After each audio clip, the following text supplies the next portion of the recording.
Merhaba arkadaşlar, kanalıma hoş geldiniz. Bugün harika bir model başlayacağız. İpim şöyle orta kalınlıkta bir bebe yünü. Kullanacağım şiş 3,5 numara. Modelimiz oldukça güzel ve kolay. Umarım siz de beğenir, benimle yaparsınız. Yapım aşamalarına geçmeden önce kanalıma abone değilseniz abone olup videolarımı da beğeniyorsanız beğeni yapmayı, yorum yapmayı, beni desteklemeyi unutmayın. Şimdiden hepinize teşekkürler. Dilerseniz yapım aşamalarına geçelim. İlmeklerimi çıkardım. Şöyle birkaç sıra haroşa lastik yaptım. Bu model için ilmek sayısı 3 ve 3'ün katları şöyle devam edecek. Yani her model 3 ilmekten oluşuyor. Yapacağımız örgüye göre ilmek sayımızı bu şekilde ayarlayabiliriz. Örgümüzün birinci sıra ön yüzündeyiz modelimizin. Kenar ilmeğimi örmeden aldım. Kenar ilmeğinden sonraki ilmeğimi ters ördüm. Bir ters ilmek, iki düz ilmek. Bakın şöyle. Bir ters, iki düz olarak tekrarlayacağız. Bir ters, iki düz. Bir ters, iki düz örerek devam ediyoruz sıra sonuna kadar. Modelimiz 4 sıradan oluşuyor. Hep bu 4 sıranın tekrarını yapacağız. Modelde kaydırma yok. Aynı şekilde devam ediyor. Sıra sonunda bir ters ilmek, daha sonra kenar ilmeğimi de düz örerek tamamladım. İkinci sıra arka yüzündeyim. İlmeklerimi olduğu gibi örüyorum. Yani düzlerimi düz, tersleri ters örerek devam ediyoruz. Arka yüzünde bir ters, bir düz, iki ters.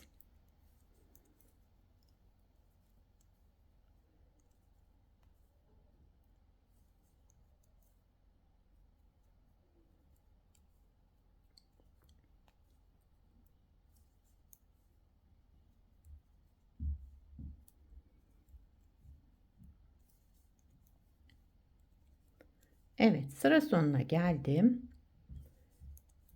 Kenar ilmeğimi de düz örerek ikinci sırayı tamamladım. Üçüncü sıra ön yüzündeyim. Şöyle.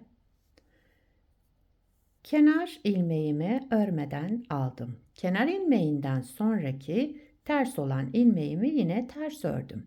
Daha sonra sıradaki iki düz ilmeğimi ikisini bir alarak düz ördüm, sola doğru kestim. Devamında bir artırma yaptım. Sıradaki ilmeğim ters, ters olarak ördüm. Diğer iki düz ilmeğe gelince ikisini bir aldım, düz örerek sola doğru kestim. Daha sonra da bir artırma yaptım. Bir ters, sıradaki iki ilmeğimizi sola doğru keselim.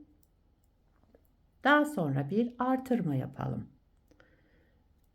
Ters ilmek, sola doğru iki ilmeğimizi düz örerek keselim. Daha sonra bir artırma yapalım. Bu şekilde devam ediyoruz.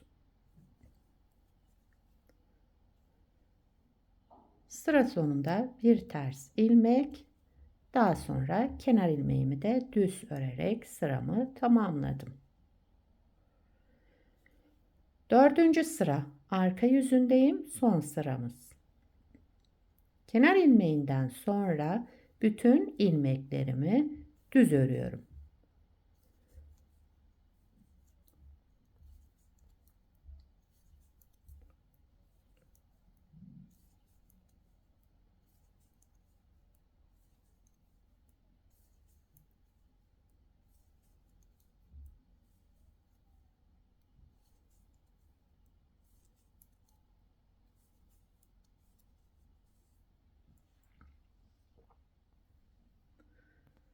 Evet, bütün ilmeklerimi düz örerek dördüncü sıramı tamamladım.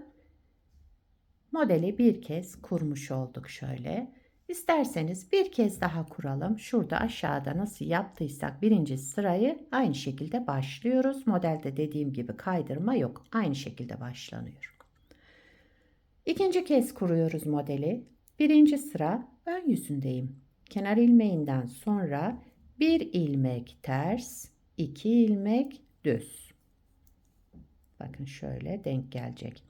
Ters ilmeğim burada, bakın bir ters. Bu 2 ilmeğimi de düz örüyorum. İkinci ilmeğimiz düzün haroş, şu ajurlu olan ilmek olacak. Bir ters, 2 düz örerek birinci sıramızı tamamlayalım.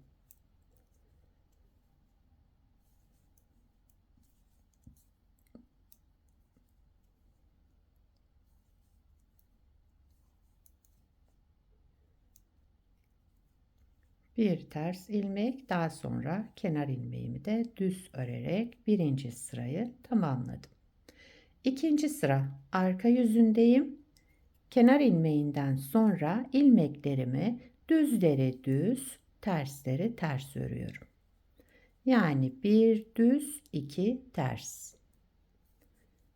Bir düz, 2 ters örerek ikinci sıra arka yüzünde devam edelim.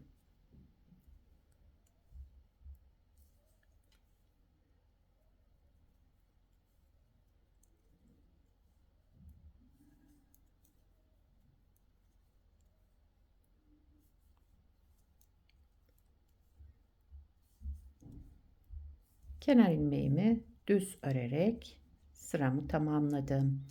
Üçüncü sıra ön yüzüne geldim. Kenar ilmeğinden sonraki ilmeğim ters. Yine ters olarak ördüm. 2 düze gelince ikisini bir aldım. Şu şekilde. Daha sonra düz örerek sola doğru kestim. Devamında bir artırma yaptım. Bir ters ilmek, 2 düzü sola doğru keselim. Tek ilmeğe düşürelim. Daha sonra bir artırma yapalım. Bir ters, 2 düz ilmeği keselim sola doğru. Daha sonra bir artırma yapalım. Bir ters ilmek, 2 ilmeğimizi sola doğru keselim. Daha sonra bir artırma yapalım. Bu şekilde sıra sonuna kadar devam ediyoruz. Sıra sonuna gelince bir artırma yaptım. Daha sonra bir ters ilmek. Kenar ilmeğimi de düz örerek 3. sırayı tamamladım. 4. sıra arka yüzündeyim. Kenar ilmeğinden sonra bütün ilmeklerimi düz örerek devam ediyorum. 4. sıra arka yüzünde ilmeklerimizi düz örüyoruz. Evet, modeli bir kez daha kurduk. Gördüğünüz gibi model oldukça kolay ve çabuk ilerleyen bir model. Evet, sıramı tamamladım. Şu şekilde.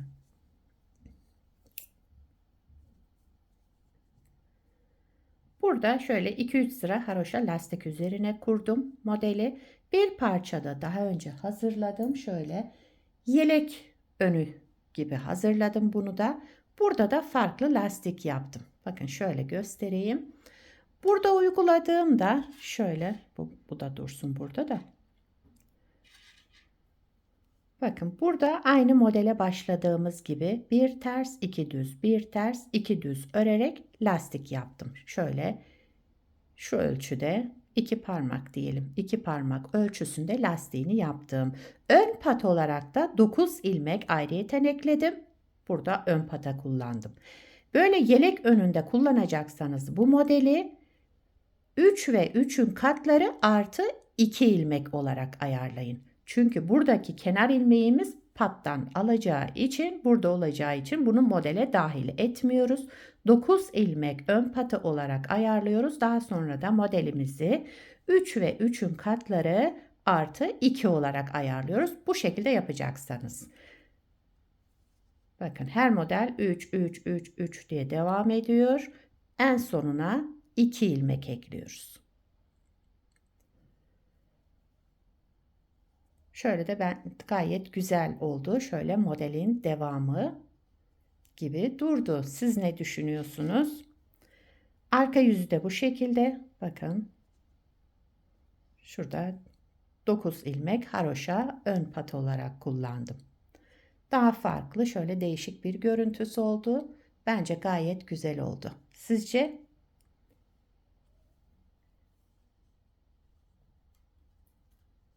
Evet. Dediğim gibi sadece ön patı kullanacaksanız modelde bir ilmek eksik yapacaksınız verdiğim sayıdan. Çünkü burada kenar ilmeği ön pattan kullandığımız için bir ilmek eksik başlayacağız buradaki ilmek sayımızı. 3 ve 3'ün katları artı 2 olacak burada. Ama şurada gösterdiğim gibi başlayacaksanız sağında solunda pat olmayan bir parça yapacaksanız 3 ve 3'ün katları olarak başlayacaksınız. Evet, bugünkü modelimiz de buydu arkadaşlar. Umarım beğenmişsinizdir. Beğendiyseniz bir beğeni yapmayı, yorum yapmayı, beni desteklemeyi unutmayın. Şimdiden hepinize teşekkürler. Yapacak olanlara kolay gelsin. Bir sonraki videoda görüşmek üzere. Hoşça kalın.